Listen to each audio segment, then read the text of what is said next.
வணக்கம் ஃப்ரெண்ட்ஸ். நான் நல்லா இருக்கேன். நீங்கள் நல்லா இருக்கீங்களா? இது உங்கள் செண்டுமல்லி. கோபுர கலசங்களும் நவீன மின்னல் கடத்திகளும். இதை பற்றி தான் நாம் இன்று தெரிஞ்சுக்க போகிறோம். மழைக்காலத்தில் இடி இடிக்கும் போது வானுயர்ந்த கட்டிடங்களை இடி தாக்குவதில்லை. இன்று இன்ஜினியர்கள் பயன்படுத்துகிற மின்னல் கடத்தி தொழில்நுட்பத்தை நம்ம முன்னோர்கள் பல ஆயிரம் வருஷங்களுக்கு முன்னாடியே கோயில் கோபுரங்களில் பயன்படுத்தி இருக்காங்க அப்படின்னு சொன்னால் நம்புவீங்களா? வாங்க அந்த அறிவியல் ரகசியத்தை தெரிஞ்சுக்கலாம். இன்னைக்கு இருக்கிற உயரமான கட்டிடங்களில் தாமிரம் அல்லது அலுமினியத்தால் ஆன ஒரு கூர்மையான கம்பியை கட்டிட உச்சியில் வச்சிருப்பாங்க.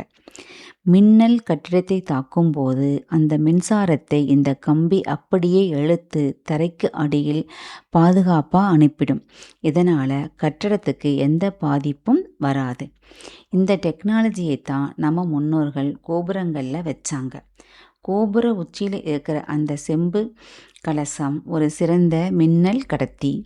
இன்று நாம் பயன்படுத்தும் மின்னல் கடத்தி, அதாவது லைட்னிங் ராட், செய்கிற அதே வேலையைத்தான் அன்று கோபுர கலசங்கள் செய்தன. இடி மின்னலிலிருந்து ஊரை காக்கும் எர்த் செய்யும் கருவியாக கோபுர கலசங்கள் செயல்பட்டன. கோபுரங்கள் உயரமாக இருக்கிறதால அந்த பகுதியை சுற்றி சுமார் 100 முதல் 200 மீட்டர் சுற்றளவு பாதுகாப்பு கவசத்தை உருவாக்குது. அதனால தான் அந்த காலத்தில் கோயில் கோபுரத்தை விட வீட்டை உயரமாக கட்டக்கூடாது, குடும்பத்துக்கு ஆகாதுன்னு பெரியவங்க சொல்லி வச்சாங்க.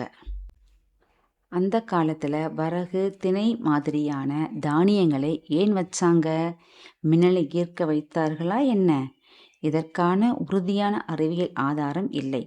கோபுர கலசத்தில் தானியங்களை வைப்பது இயற்கை பேரழிவு, வெள்ளம், போர் போன்ற சூழ்நிலைகளில் அழிந்து போகாமல் பாதுகாப்பாக இருக்க.